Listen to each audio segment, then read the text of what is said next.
horns with trap, munch a hornet's dance. Snap back caps at rallies, ready. Spirits never lack. Lost in pride but style in the swag shack.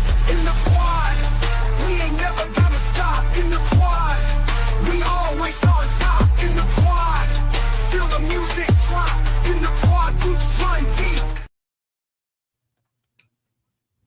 What's going on, HBCU family? It is Thursday, December 19th. Y'all, we are almost done with December. And I just realized that I am screwing up here. I had the wrong daggone graphics. Oh, my goodness. The life of a content creator, I swear. You are locked into another brand new episode of In the Quad with Nick Eden. I am your host, Nick Eden, graciously joining you today, and we are back with another packed show. Y'all, check this out. I don't know what is going on, and a part of me wants to say that it's not specific to Jackson State. A part of me wants to say that because I've heard the discussion before, but not to this extent. Right now on HBCU Twitter, and I'm pretty sure it's translated into some Facebook groups, there is a question of if the Celebration Bowl is actually a national championship because all HBCUs don't qualify for it. Now, I've said it before. I am starting to understand just a little. Oh, by the way, I'm definitely getting my Darth Vader on today. But I've said it before that I'm starting to understand just why some JSU alums feel like, hey, y'all be coming for us. And yes, a lot of their stuff is, how do you say, self-inflicted. That's fair. The argument can be made that a lot of stuff is self-inflicted. But come on. Are we really going to say now that the Celebration Bowl is not the HBCU National Championship? Because, and mainly, let's be honest, because Tennessee State, Hampton, and A&T aren't in it. Question for my Aggies. Did you feel that way when you kept running it back? Now, I will say this. It amazes me that our bowl game, the only FCS bowl game, is the one that constantly gets questioned. Nobody else ever questions the validity. Like, somebody even went as far as saying, I mean, we got the Celebration Bowl, so we're just going to settle for a made-up title. All of them are made-up titles. Legitimately, every single one is a made-up title. So how on earth are you going to sit here and tell me now that we're going to question the Celebration Bowl's credibility? This is completely insane to me. I don't understand it. But as such, this is just kind of what we're dealing with in life right now. This is what we're dealing with in this HBCU space. And the reality is, look, if you want to be in a conversation about Celebration Bowl, it's real simple. Join the conference. Join the SWAC or the MEAC. And if you're not, okay, cool. But the reality is, you choose to opt out for whatever reasons. And there are valid reasons. This isn't just A&T. This is for everyone. There are valid reasons for Tennessee State to want to stay in the OVC. There are valid reasons, especially now. I wouldn't be trying to move anywhere near out of the OVC if I just want to share the title. That's just the truth. there are valid reasons that the MEAC A&T relationship soured and they left. All right. But at that point, you got to stay out of the conversation. Like, it's no longer your conversation to have. And it's not to say that you can't participate in that, because it sounds a little crazy. It's not to say, oh, we don't want to hear anything that they have to say about the Celebration Bowl. That's not what I'm saying. What I am saying is, it's pretty apparent that as it stands right now, 2024, that you or the administration or the athletic department, for whatever reason, does not want to participate as a member of the SWAC or the MEAC. That's totally fine. That's your business. With that being the case, the things that come along with the SWAC and MEAC,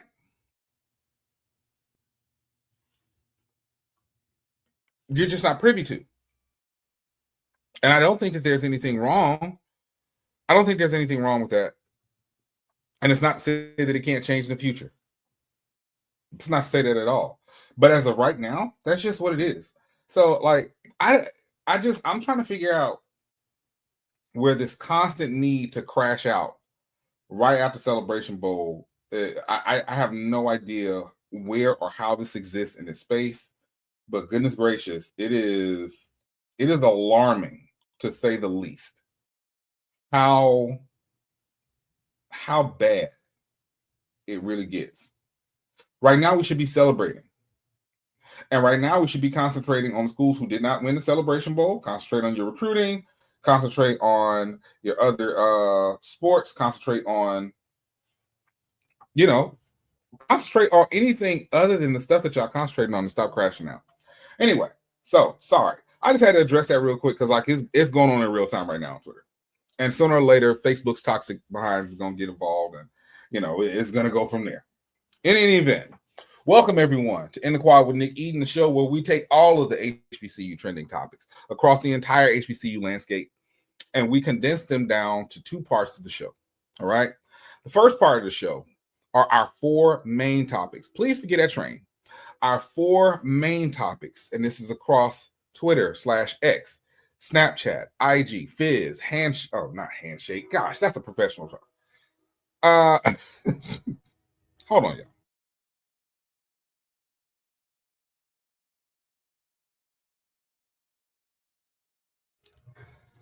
So that's the first part of the show. Second part of the show is my absolute favorite. It's a day, y'all. It's an absolute favorite of mine, and that is the fam topics. This is the portion of the show where you, the viewer, get to submit your questions or comments. And if they are appropriate, we will read them on the show. Now, if you want your questions or comments read on fam topics, it's really simple. Just head to my socials. At Nick Eden on Twitter, at Nick Eden on IG, at Nick Eden on Fanbase. Click the link tree in the bio. And if it is appropriate, we will read it.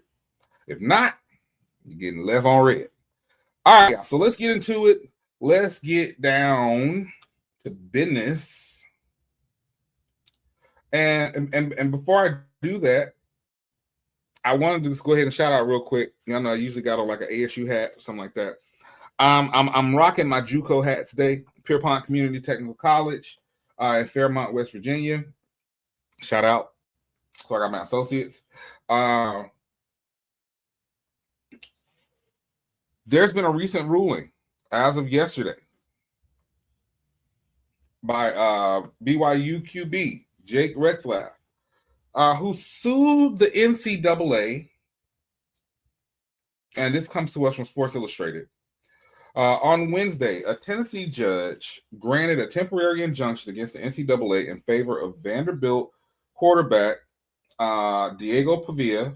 Pavia, who played 2 years at JUCO ranks, was a senior this season and played what was believed to be his final season of eligibility in 2024. He sued the NCAA, claiming that his years at JUCO shouldn't count against his NCAA eligibility. The judge ruled in favor of Pavia, granting him additional eligibility, at least for now. The NCAA could appeal the court's decision, but unlikely that the NCAA will win an appeal and reverse the court's decision. If this ruling is made permanent, it could have major implications for BYU. BYU starting quarterback Jake Retzlaff played his first 2 years of eligibility in the JUCO ranks. Retzlaff could be eligible to get those years back. In other words, instead of being a redshirt junior in 2024, he would have been a redshirt freshman. Should he choose to use all of his additional eligibility at BYU, Retzlaff could theoretically be the BYU starting quarterback for the next 3 seasons.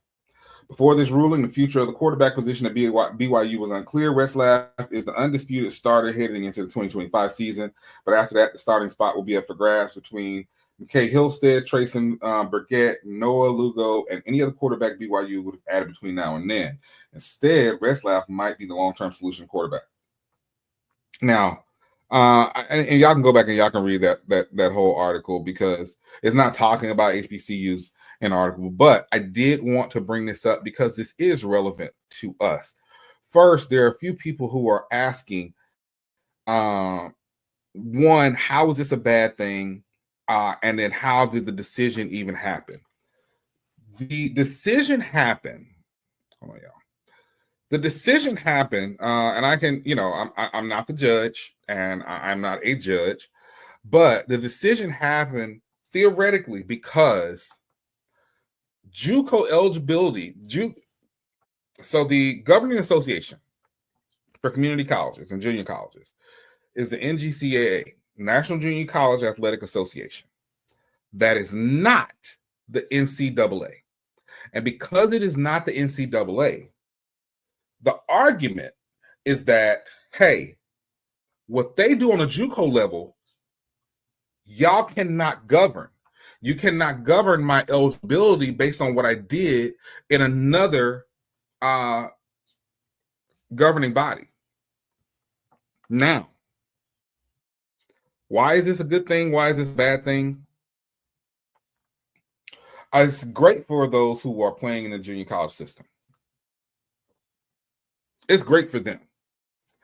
I do think it's going to be terrible. When you consider, let's look at it this way. When you consider the transfer portal right here, then you consider I've got some dogs coming out of JUCO that have got 2 years of collegiate experience, and I can still bring them in with 4 years of eligibility. That's not including a grad year. Because I think grad is either 1 or 2 years. Let's say it's 1, right? So you're talking about potentially having somebody for 5 years after they played 2 years of collegiate football. That's 7 years of experience that we're talking about here.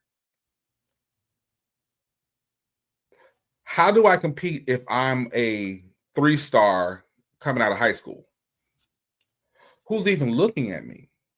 Now, again, in theory, it's right. But let's talk about the slippery slope that is. The NAIA is not governed by the NCAA.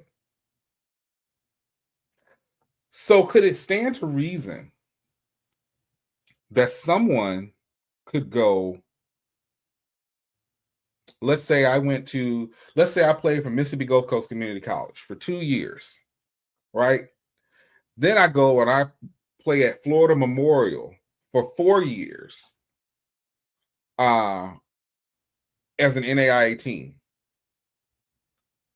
Then I do my master's at, Kaiser University, another NAIA team. I got 5 years of NAIA, 2 years of NJCAA.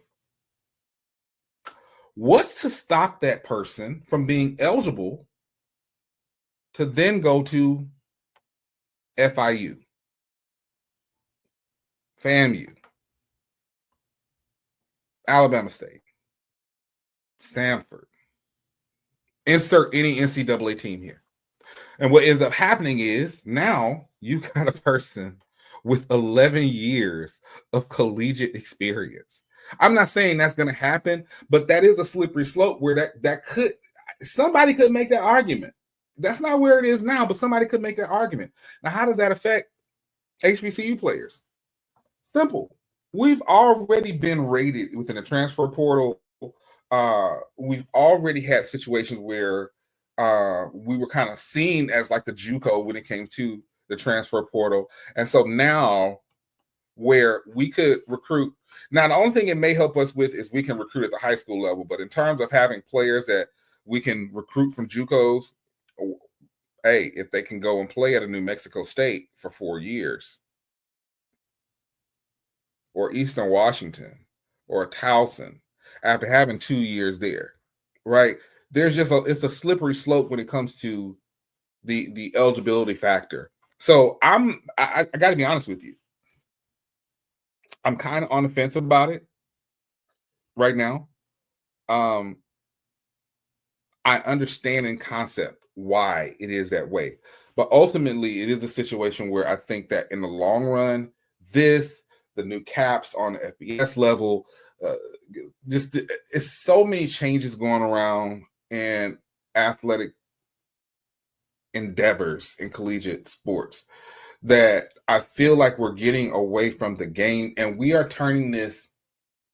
I wouldn't be surprised if after a while all this stuff starts to impede the high schools and even the middle schools, because it's taken like the last pure place that you'll be able to see football, basketball, baseball, or any other sport in its purest form is at the elementary level, right? So it's a lot. It's a lot right now. I'm hoping that they come to a solution with this that makes sense. I do think that that's going to impact a lot of people. And quite frankly, I don't know how it's going to go.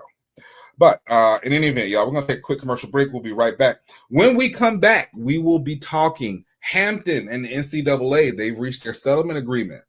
And we're still talking the new details that have surfaced about A Different World, the reboot that's coming to Netflix. I have some thoughts on that. And John Hope Bryant dropping $2 million on Albany State yesterday during commencement. It's in the Quad with Nick Eden.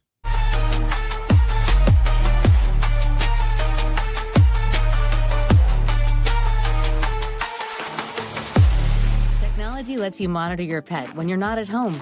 But to monitor threats to your hybrid workforce wherever they are, you need more than technology. You need CDW, who gets to know your business and can design and deploy custom solutions with pre-configured HP notebooks with HP Wolf Security.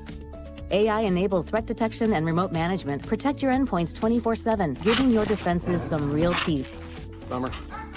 HP makes always-on remote security possible. CDW makes it powerful.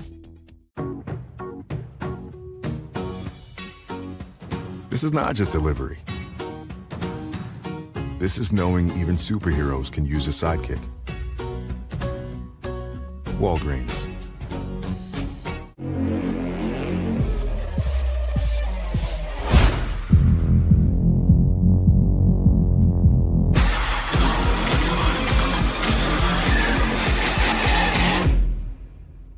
Is that your new Nissan Rogue? Yeah, crazy story. So this morning, I'm at the Nissan Thrill of Summer sales event, taking a test drive.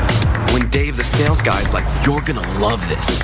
He shows me the best-in-class fuel economy and lets me know it's recommended by Consumer Reports. When Dave says, "These cars are going fast," I knew I had to have that Rogue.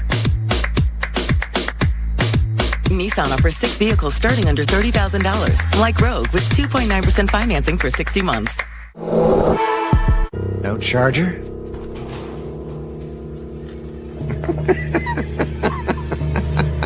It's a Mac. The battery lasts all day. See you next week.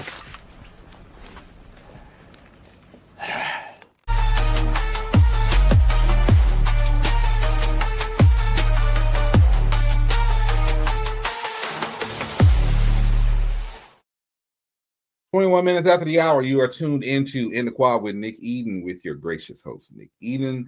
Y'all, we're right in the middle of our main topics. Hey, real quick. Oh my gosh. All right. So what is going on with Twitter? What is going on with Twitter? It's saying it's having some issues. Hold on. Let's see.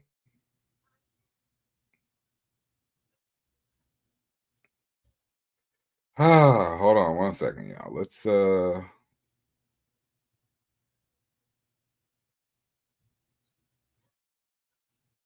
this is killing me.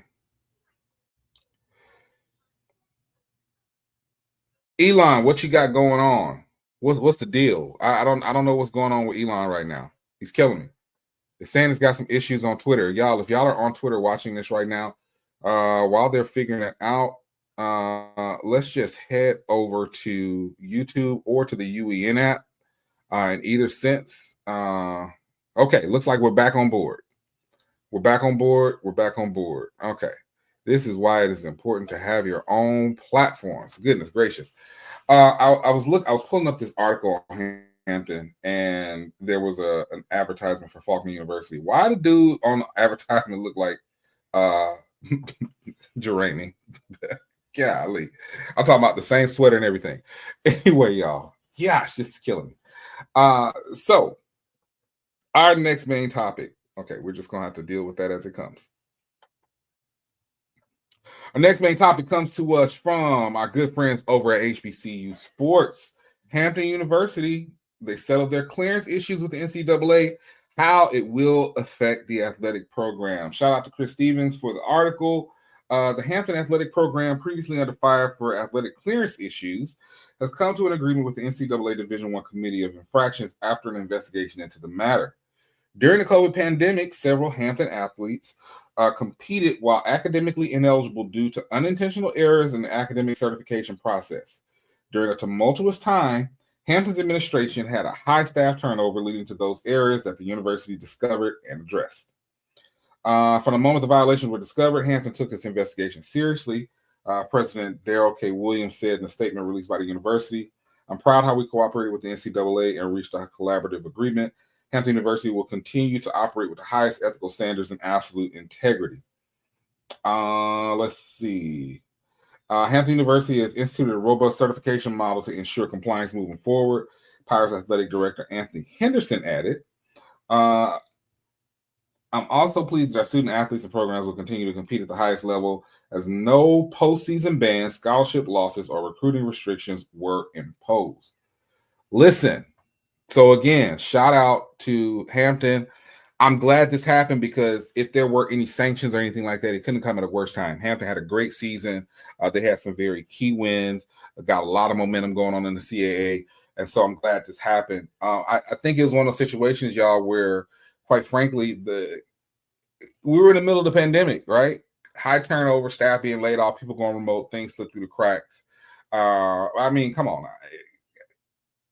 Hampton is Hampton, and I can see any reason why they would have intentionally had ineligible players playing, especially during that time. Like I wouldn't be funny. It's not like their record was the absolute best then.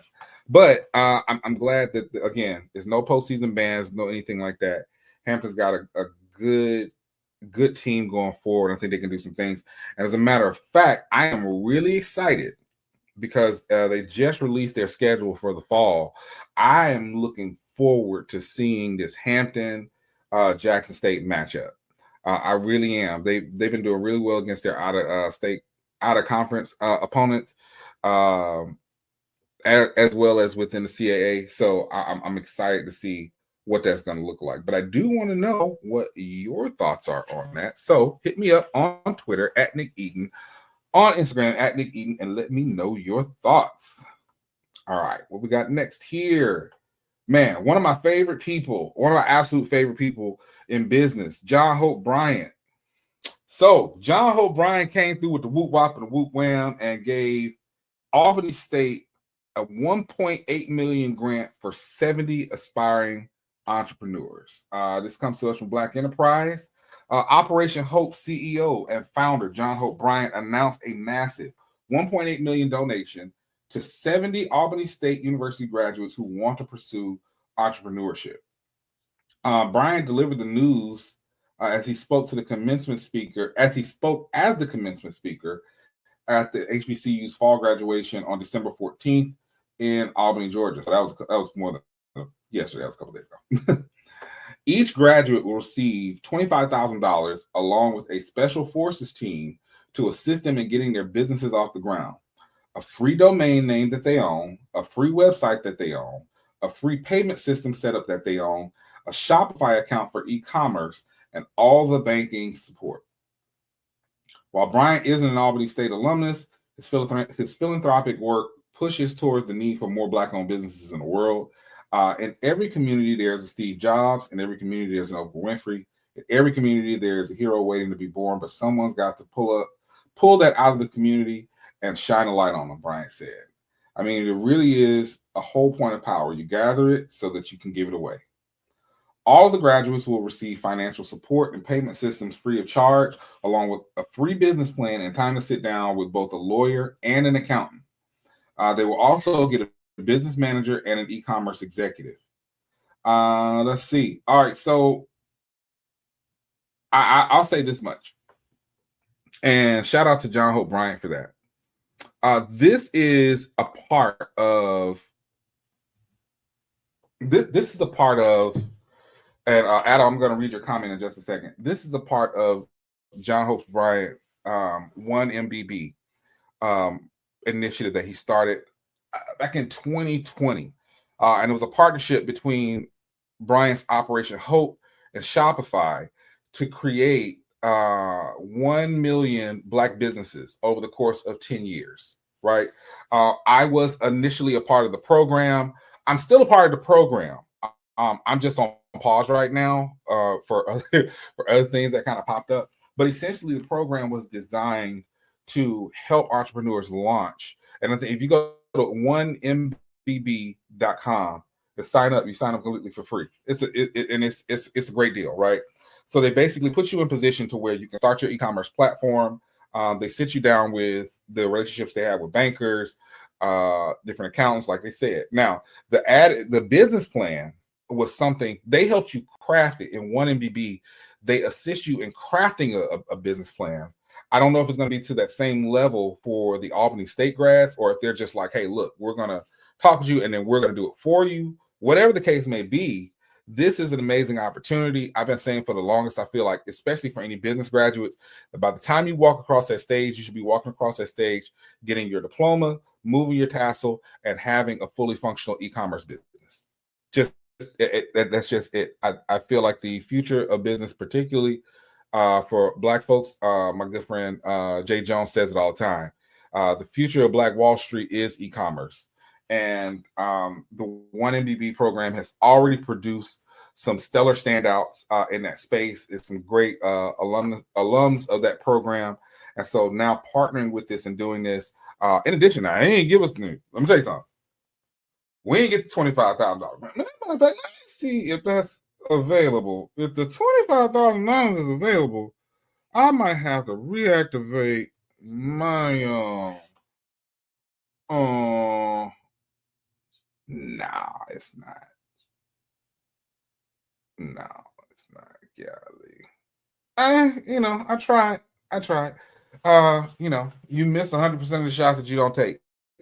But this was an amazing initiative that was launched. John Hope Bryant has been really, really pushing this for a long time. And I think that, I don't know if the window is still open for brand new folks to pop in, but if it is, I would suggest, if you're looking to start e-commerce platform, start a business, and kind of move it forward, that you can, the 1MBB. So shout out to Operation Hope CEO John Hope Bryant, again, one of my favorite business people, and shout out to the graduates of Albany State, man. Y'all came through pretty hard. No diddy. Adam, Harvey made it his business to get us in the CAA before he retired. If you look at the violations, it's period of transition from being the Big South to the CAA and the retirement of William Hart. Okay, and that makes sense, and that's really what the article talked about in that, is the fact that this happened in a way that it was in this transition time, which again, there's nothing and there's no history of anything dealing with Hampton that would suggest that this is a pattern, that this is something that they've had issues with, that they need to bring in a specialist. It really seemed like this came in at a transition time that was it was a funky time anyway. We're in a pandemic. where it's a lot going on. And I think that I'm starting to think the whole Big South debacle, my gosh. And that's not any fault of the schools. That is really and truly like the conference was just shitty. Like, I don't know what to say it. So yeah, nothing from what they found, nothing from what they discovered in the investigation would denote that there was any malicious intent by anybody at Hampton. It was quite literally just, exactly. New leadership got stuck with the bag. So again, shout out to Hampton. Again, I'm glad that this happened the way that it did, and it came out the way that it did, that there would be no sanctions, because again, they're in the middle of a bang up. They just had a bang up season. They got a lot of momentum going into the next season. So, all right, y'all. And our final main topic of the day. I am excited about this. All right, coming to us from Clutch Point. Shout out. Okay, first, shout out to my social media advisor partner, Randall, the owner of HBCU Pulse, and the person that's behind all the magic with the Clutch Points HBCU partnership. And shout out to Kaya Winbush Robinson for writing this article. A Different World star teases involvement in Netflix reboot. Actress Dawn Lewis has hinted that she and the rest of the original cast from A Different World might potentially be involved in the Netflix reboot in an Us Weekly exclusive. Lewis played Jaleesa Vincent in the original series. All we know is that the majority of us, if not all of us, will be participating in the show in some type of way, she told Weekly. Lewis, who was on the original series from 87 to 92, also hinted that the reboot might use the original theme song, which many people don't know that she wrote. We'll see, she said, whether the team had decided to keep the track as is or start from scratch. We're having those conversations now, so we'll see how it turns out.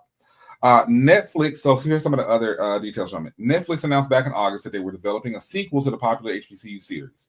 The show that was once streaming on Max was taken off. It is off Max, and it's off Prime too.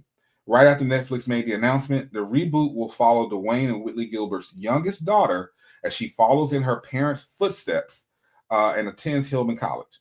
The half-hour comedy series is still in its early stages of creation. Felicia Pride, known for her work on Bel Air and Grey's Anatomy, has joined the team as an executive producer and writer. She joins notable producers Gina Prince Bythewood, Reggie Bythewood, Debbie Allen, shout out to Debbie Allen, Mandy Summers, and Tom Werner. The cast of Different World reunited earlier this year for a 10-city HBCU tour. The tour first kicked off in the AUC, which includes Morehouse, Spelman, Clark Atlanta, and Morris Brown. Other stops include Howard University, Alabama State, and Tuskegee. Back in October, it was announced that the tour had been extended through 2025. The second leg of the tour kicked off at Bowie State on October 17th. All right, so y'all, y'all know I'm like a Different World stan. I told y'all before, I do a rewatch of The Different World every year. And yeah, I do remember. So when they originally announced it, they announced that it was a possible reboot, that they didn't confirm it. But now they have actually confirmed that this is indeed happening. And I think it couldn't come at a better time. I will say this, and I've talked about this before. So in 2023, I know for a lot of you who are tuned in now, the first thing you know from me going viral was the calendar. But that wasn't actually the first thing that went viral. The first three things that went viral for me, and I had four really viral moments in 2023. The first was where I reimagined Music Greeks using AI. And for those who don't know, Music Greeks, Phi Me Alpha, Sigma Alpha Iota, Kappa Kappa Psi Tau Beta Sigma Mu Phi Epsilon. Now, that was the first thing that went viral. The second thing that went viral was when I used AI to reimagine the SWAC. And it basically took all the SWAC mascots and did like these humanoid versions of them, which, by the way, I got completely, like, FAMU folks came for me. Hey, when we go to commercial break, I'm finna try to find that. I'm gonna try to find that joint and post it on here, because baby, they went after me on that. But In any event, that was the second thing. The third thing that went viral was I did a post, and it went viral on TikTok. I did a post that talked about a reboot of A Different World and what they were all doing and how they were all like. Jaleesa Vincent was the national president of the Hillman Alumni Association, and I'm saying this now, so if any of this shit pops up on the show, I'm telling y'all now, I'm coming for my coins. Ron Johnson was the president of Kappa Lambda Nu. Dwayne and Whitley came back with a foundation, and Dwayne was like this huge tech billionaire that came back and was like the big, like it was so much. And like the one part that really went viral was Lena was at Hillman until she got into an entanglement with a student, and she's currently the president of Mission College. Like it was a lot of stuff. But so those are the first things that went viral before the calendar. So I'm super duper excited about this. I talked about it on the show, the fact that I am planning to do a different world rewatch podcast. So ADW Rewind. I am definitely going to do that. And so yeah, I'm excited about this, and I think this exposes a whole new generation to a different world that's already consuming it. They're already watching the old shows, so I'd love to see what the new shows come out to be. So, all right, y'all, we're going to take our second commercial break. When we come back, we will be back with my favorite part of the show, and that is your fam topics. It's in the quad with Nick Eden.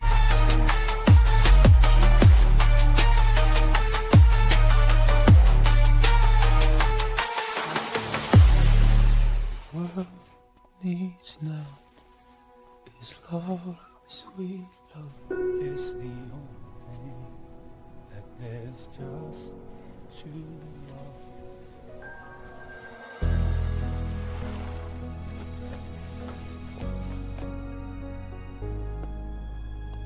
What the world needs now is love, sweet love.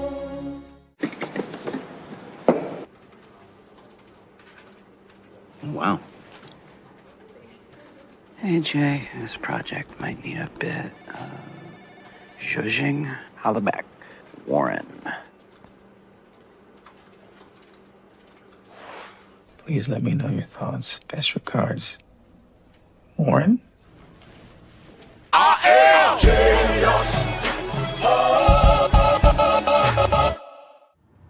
From now on, it's all about us.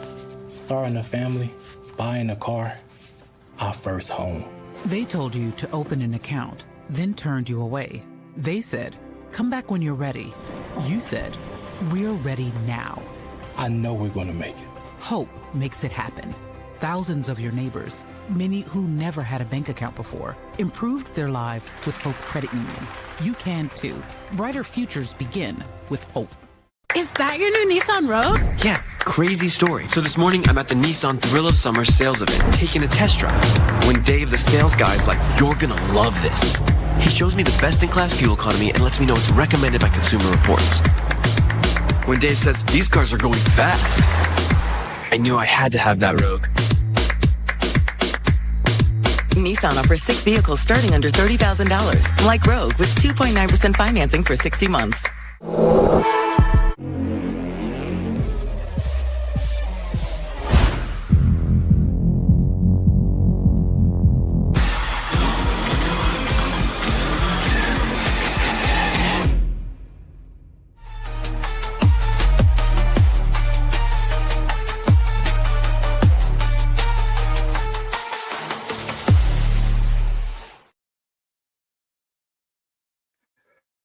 All right, y'all.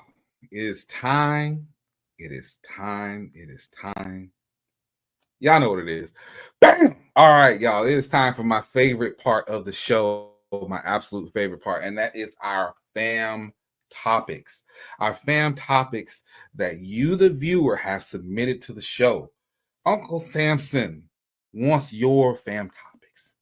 And if you would like to get your fam topics on the show, it's a really simple process.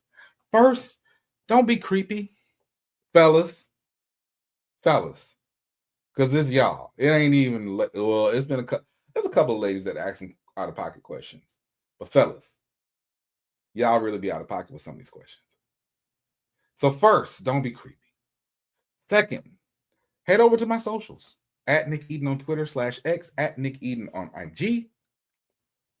Click the link tree in the bio and submit your questions. And your questions can be submitted anonymously, which is why some of y'all are acting a little creepy. And if Uncle Samson says it's good to go, we'll read them. All right, y'all. Let's get right into them. Our first question.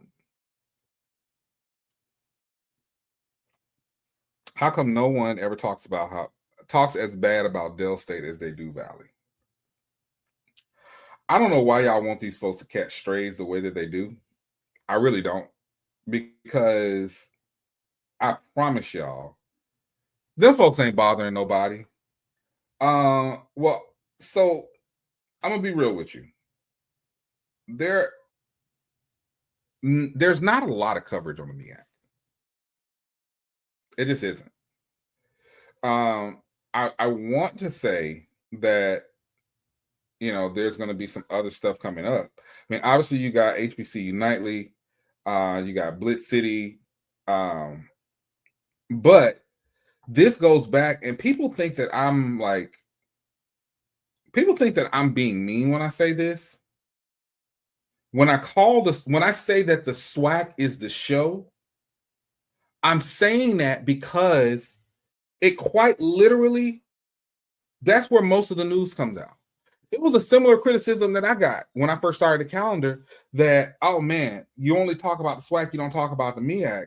And it's just, more often than not, the SWAC has more newsworthy stuff. Even though the MEAC, y'all got y'all share of issues, the SWAC has more newsworthy stuff. And it's in the news, not just HBCU media overall. It's in the news more often than the MEAC. So I don't think it's a situation where anybody is not, oh, we don't want to talk bad, but I'm pretty sure this is a Valley alum. And then I don't want anybody to talk bad about Valley, if we're being honest. I would much rather it be a situation where we just cover the schools. That's the truth. So I don't want Dell State or Valley to be talked bad about. I will say this in terms of coverage of Dell State.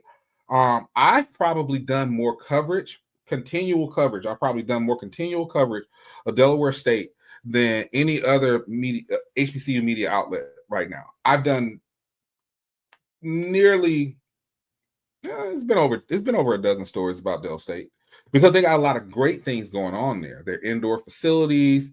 I think they're the ones that are starting a wrestling program. Dell State has a lot of great to talk about. So I don't think it's a situation where we should be talking bad about anything. And Valley got some great stuff going on too. Covered a lot of their stuff as well. So, I don't think it has to be, we got to talk bad about somebody just to talk about them. So that's just the thing. But I do think overall there's a lot more coverage on the SWAC. There are a lot more SWAC-centered shows than the MEAC right now. And I can tell you now, I see that changing. I do see that changing with Mike Vick coming in. I do see that changing with the coming additions to the MEAC. I see that changing. So, hey, hopefully we'll see more of that, especially this spring and in the fall.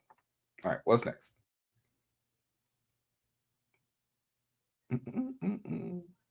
Will we get baseball covered in the HBCU space finally? I've talked about this several times.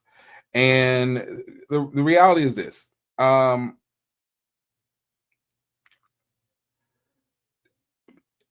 Maybe not. I'm a baseball guy. I love baseball. Like, legitimately.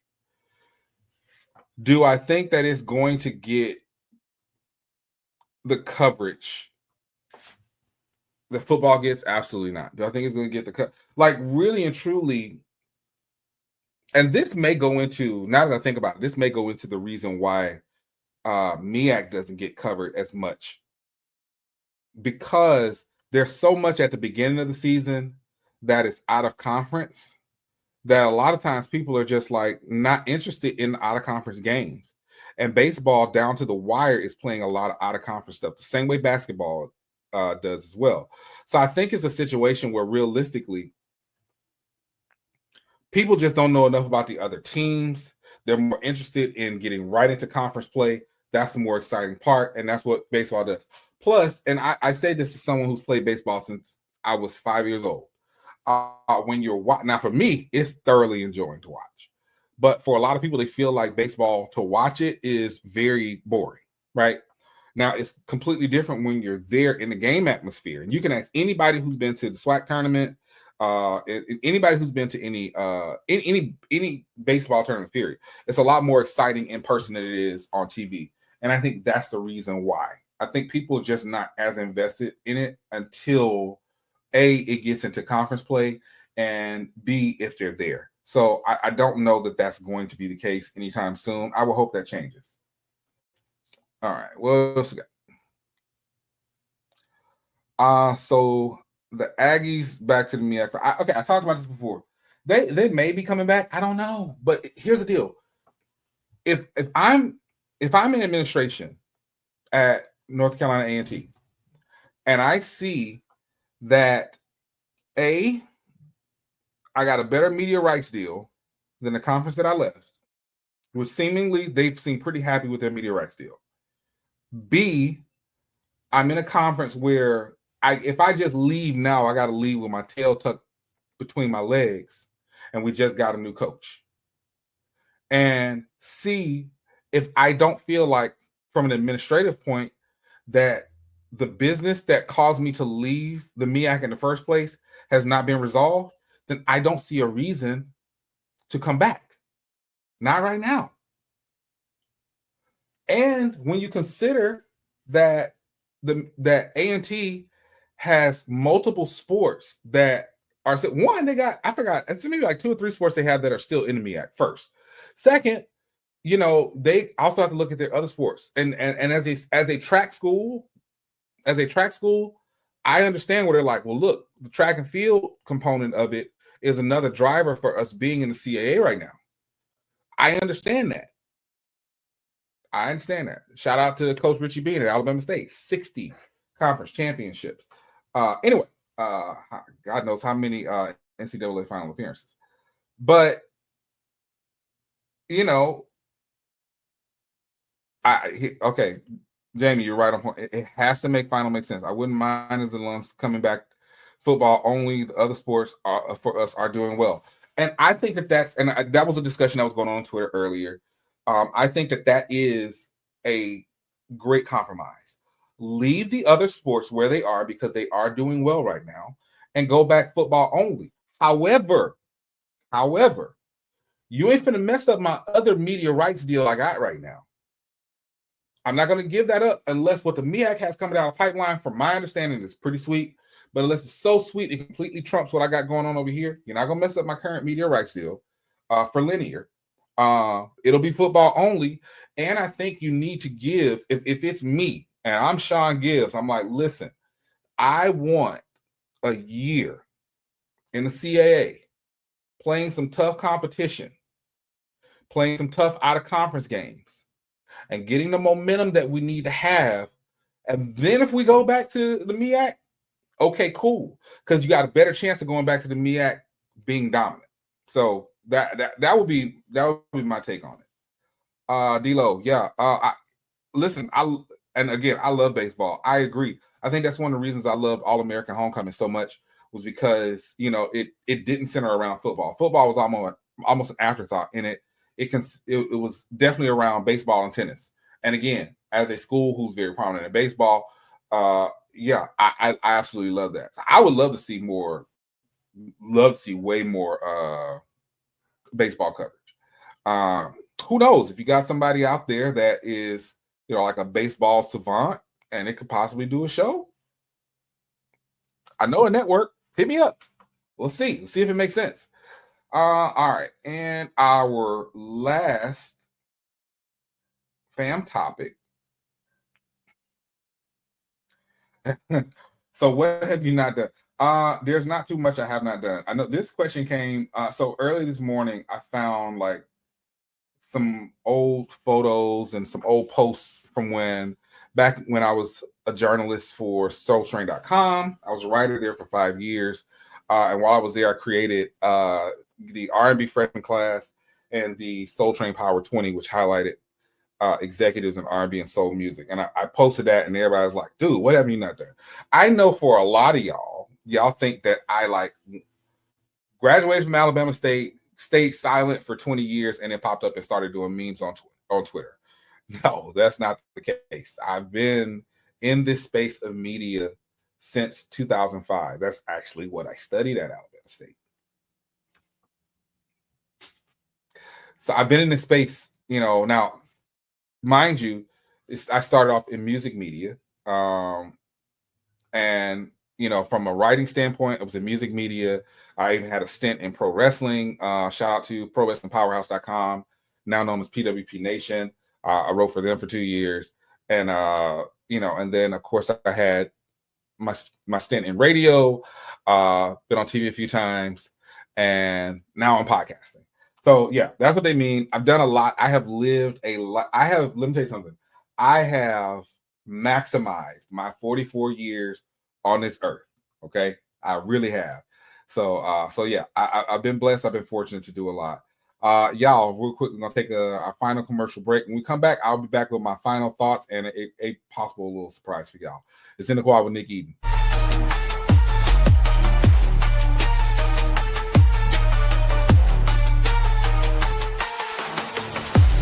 Happy birthday, Dad. Happy birthday. I got you something. We said no gift. We had to get you something.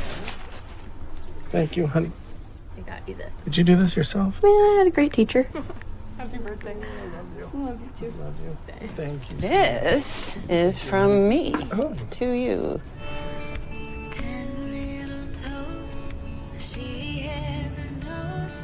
I am genius.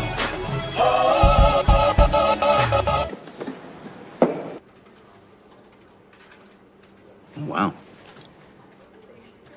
Hey, Jay, this project might need a bit of zhuzhing. Holla back, Warren. Please let me know your thoughts. Best regards, Warren. I am genius.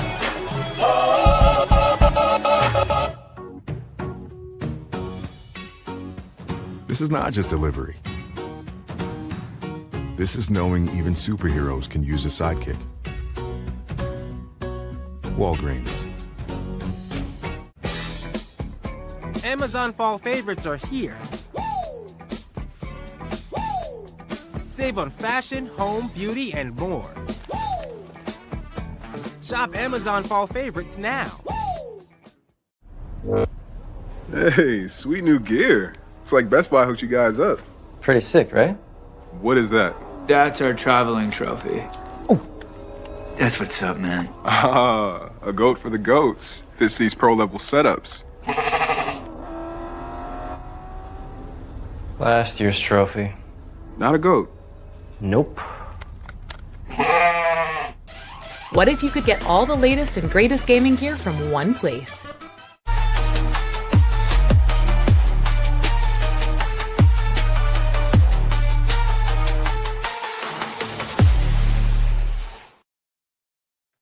All right, y'all, 55 minutes after the hour, you have been locked in the Quad with Nick Eden. Look, for my final thoughts, I'm going to switch this up a little bit.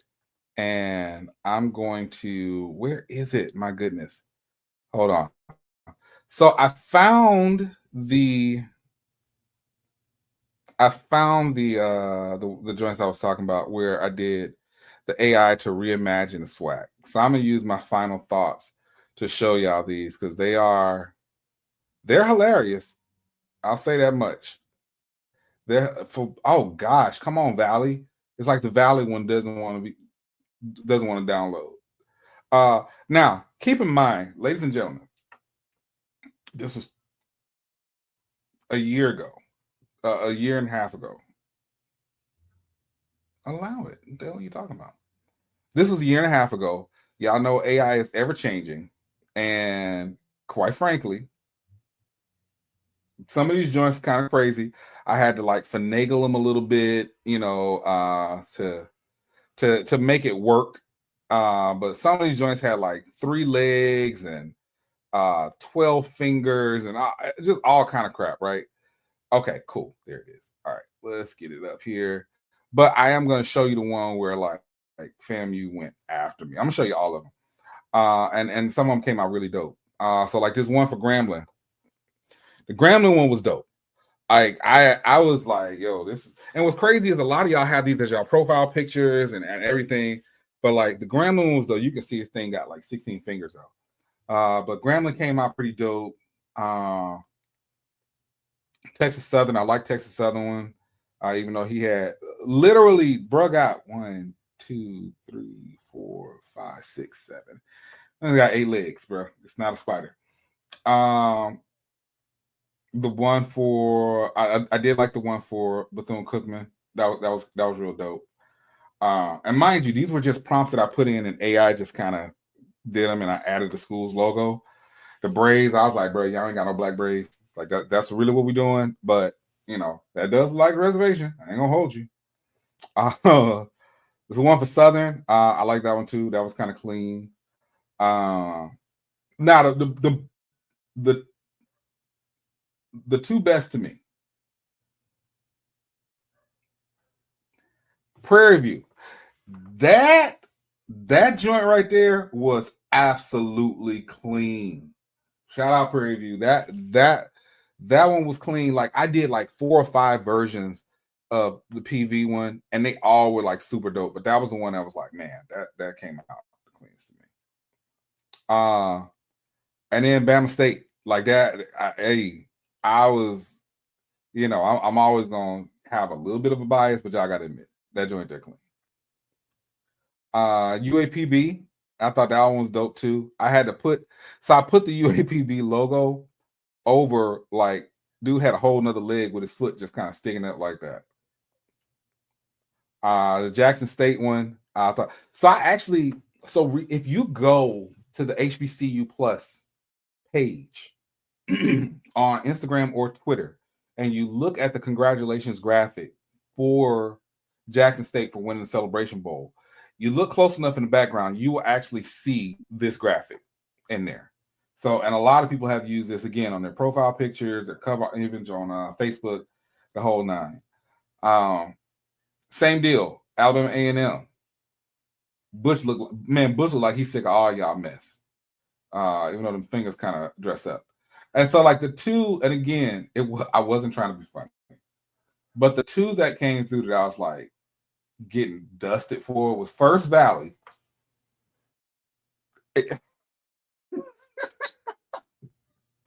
So the Valley one was first, and I liked it because I was like, if you watch horror movies and everything, it's like the skinniest monsters are always like the deadliest ones, right?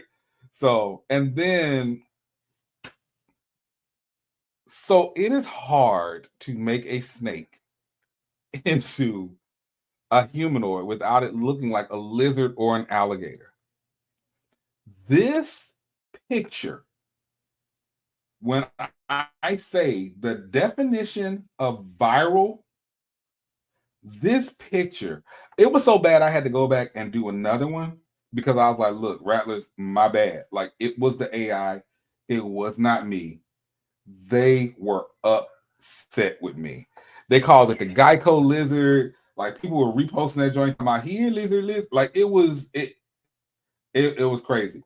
But, you know, I was really proud of it because, well, it was also my first time, like, kind of fooling around with AI. So, you know, again, I had fun with it. That was like the second thing that went viral for me in 2023. Kind of helped lead up to this point. So, yeah, that was the SWAC Reimagine. I think I might redo it. Like in the summer, I might drop like the SWAC Reimagine and the MEAC Reimagine, and then probably for the SIAC and the CIAA as well. But look, y'all, that's all I got for today. Make sure you all are subscribed to the HBCU Plus YouTube channel. Jamie, you know what? I'll have to message you on that because I don't remember. No. It was Kittle. I used Kittle for it. And again, Kittle, you know, it's not even nearly on the level of a lot of the AI companies that have come out since. But make sure you all subscribe to the HBCU Plus YouTube channel. Click the like button, notifications. Make sure that you are following us on HBCU Plus. Make sure you follow me on Twitter at Nick Eden, on IG at Nick Eden. I'm going to start putting out some more IG specific stuff there, as well as some more things that I'm talking about. Education consulting, finishing your bachelor's degree, going into master's programs, things of that nature. And I'm bringing back some of my print on demand stuff. So I'm going to talk to you all about some entrepreneurial things. There's some talented folks out there that I think could make some pretty good money in print on demand. So it's a lot of content coming down the pipeline. And also, don't forget, we're going to have that ADW Rewind coming in. I appreciate everybody for taking just an hour and 2 minutes out of your day to check out this show, and I will see you all here same time tomorrow. Take care.